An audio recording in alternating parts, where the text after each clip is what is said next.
Ever wonder what happens when you push a man who owns the ground you walk on? Let me tell you about the day I found nails under my tractor's tires, a dirty little trap that sparked a war nobody saw coming. It was a crisp morning, the kind where the air smells like dew and possibilities. I was rumbling along my gravel path, my trusty old tractor humming like it had for decades, when Pop saw a sound like a gunshot ripped through the quiet. The front tire blew out, the tractor lurched, and I damn near ate the steering wheel. Dust clouded around me as I slammed the brakes, heart thumping, and climbed down to see what the hell just happened. The tire was shredded, rubber flapping like a busted wing. But it wasn't just a puncture. Buried in the mess were two rusty nails, bent just enough to blend into the dirt but angled to gut anything that rolled over them. I crouched, squinting at the ground, and my gut twisted. This wasn't bad luck. This was sabotage, cold, calculated, and mean. I scanned the path and found more nails, dozens of them, glinting like venomous little snakes. Someone knew my routine, knew where I drove every morning, and wanted to hurt me. And in this town, when trouble had a name, it was always Margaret. From the treeline, there she was, Margaret, arms crossed, smirking under her fancy sunglasses like she'd just won a prize.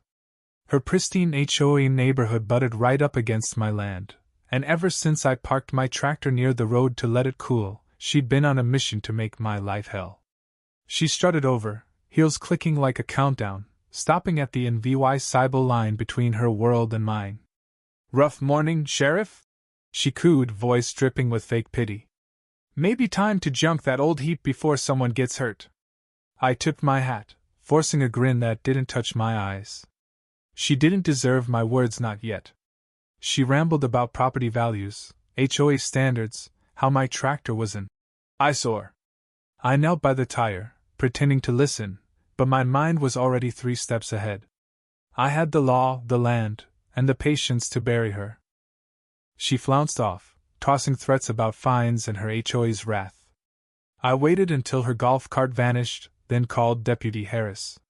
"Sheriff?" he answered, voice thick with sleep. "Everything okay?" I clutched the nails I'd collected, evidence in my fist. "Better than okay. Pull every HOA filing for Pine Grove Estates and grab the county land deeds. Time to remind some folks whose dirt they're standing on." He chuckled.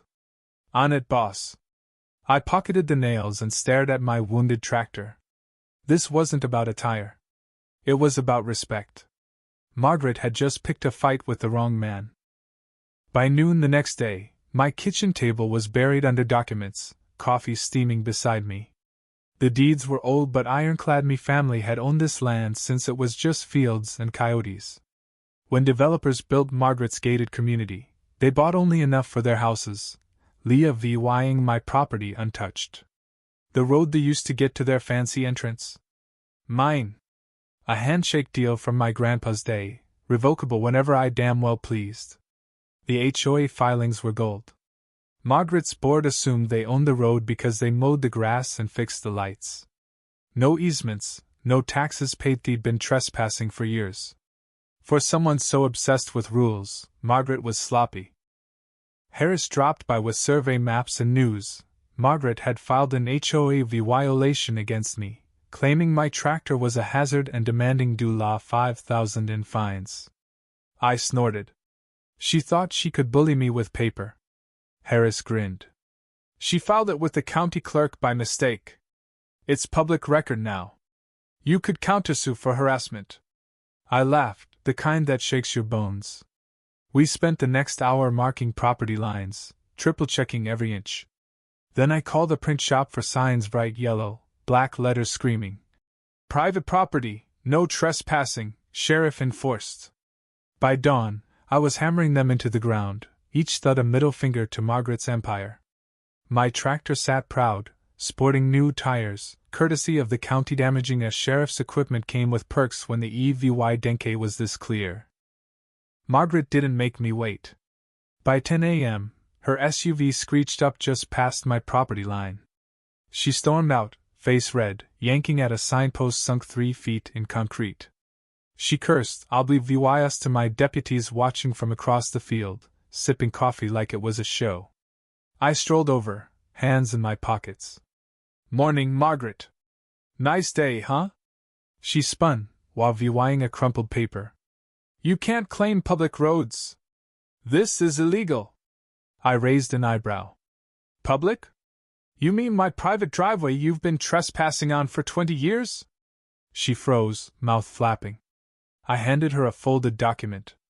County Registry Survey Deeds. Pick one. They all say the same thing. This dirt's mine. She snatched it, barely glancing. This isn't over, she hissed. I tipped my hat. Looking forward to it. That afternoon, I filed a trespassing complaint against her HOA board. Every step they'd taken on my land was another count, another trap they built for themselves. My security cameras caught it all: Margaret marching across my property, barking orders, trying to scare me. It was almost funny, how she thought she was untouchable. But she wasn't done. Friday, a tow truck rolled up, chains rattling, with Margaret in a pickup nearby, directing like she was Patton. I watched from my fence, amused as the drivers hesitated, eyeing my signs. She shouted louder, while viewing a clipboard. They chained my tractor. I waited until it was halfway on the flatbed before stepping in. Afternoon, boys. You lost? They froze. Margaret charged over. This is HOA business. You have no authority. I flashed my badge. Sheriff, ma'am. My tractor, my land. Got a work order? The driver stammered. She said it was abandoned? I nodded.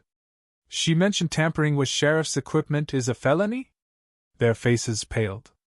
They unhitched the tractor so fast I almost clapped, Leah viewing Margaret screaming about her HOA powers.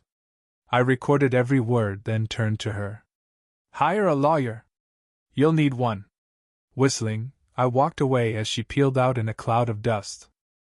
Next morning, I filed charges: attempted grand theft, property damage, trespassing, harassment. Harris helped me build a file thick enough to sink a ship. We dropped it at the courthouse before breakfast. Word spread like wildfire. Margaret held emergency board meetings, but her allies were cracking. Neighbors who'd cowered under her glare now nodded to me in respect. Some brought pies, others offered to fix my fence. Margaret kept fighting, sending letters, threatening fines, demanding mediation. I ignored them. Starve her of attention, and she'd unravel. Then Harris called with a gem. Margaret had filed a lawsuit claiming I was blocking the community's right-of-way and causing emotional distress. Her paperwork included a map, signed under oath, claiming my land as hers. Perjury. I grinned. She'd lit her own funeral pyre. Monday, I walked into the HOA meeting in full uniform, badge gleaming, EVY Denke folder under my arm. Margaret was there, smile brittle, flanked by nervous supporters. The room buzzed as she droned about petty complaints, her voice cracking when she mentioned my hazardous tractor. I stood. May I address the board? Her smile tightened. 2 minutes, Sheriff. I stepped to the podium, opened my folder, and held up the deed.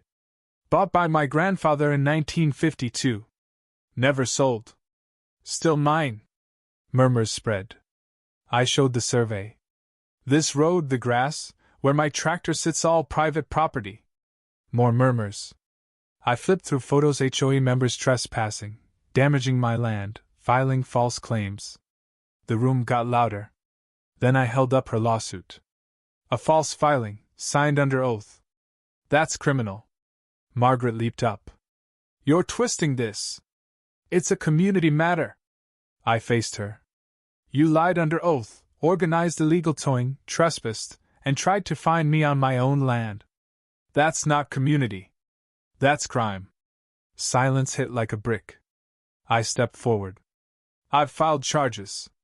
CIVYL suits are next. And as of tomorrow, this road's a private toll road. Pay to use it or find another way. The room exploded. Neighbors shouted, turned on Margaret, demanded her resignation. A board member proposed dissolving the leadership. The vote was a landslide. Margaret sat pale, defeated. By sunrise, I was planting signs. Private road, toll required, sheriff enforced. Fees were steep, $50 daily, $200 monthly, $500 yearly. The toll booth went up by noon, a sturdy shack with a steel cash box and gate arm. Harris manned it, grinning as cars pulled up, confused and pissed. Some paid quietly, others argued, citing fake rights. Harris pointed to the signs. Pay or turn around. Margaret showed up, Levy, claiming the road was public. Harris handed her the survey. $150, ma'am. Cash or card? She stormed off, taking a 10-mile detour. The toll wasn't about money, it was about consequences. The HOA fractured. Meetings became shouting matches. Half the board blamed Margaret, others wanted the HOA dissolved. I barred her from the road, trapping her house behind my gate. Her life unraveled, realtors circled, but no one bought a home under legal siege. One day, she pulled up to the booth, staring at me through her sunglasses. Without a word, she backed away, broken. The war she'd started with nails ended with her empire in ashes. Weeks later, the HOA, under new leadership, focused on community, not control. Neighbors smiled again, brought bread, thanked me. Margaret moved 2 towns over, starting fresh where no one knew her name. I wished her peace but didn't care if she found it. On my porch, coffee in hand, I watched the sunset, my tractor standing proud. The land was mine, won not with shouts but with truth and patience. Margaret thought she could break me. She learned the hard way, you don't mess with a man's home. Not in my town. Not on my watch.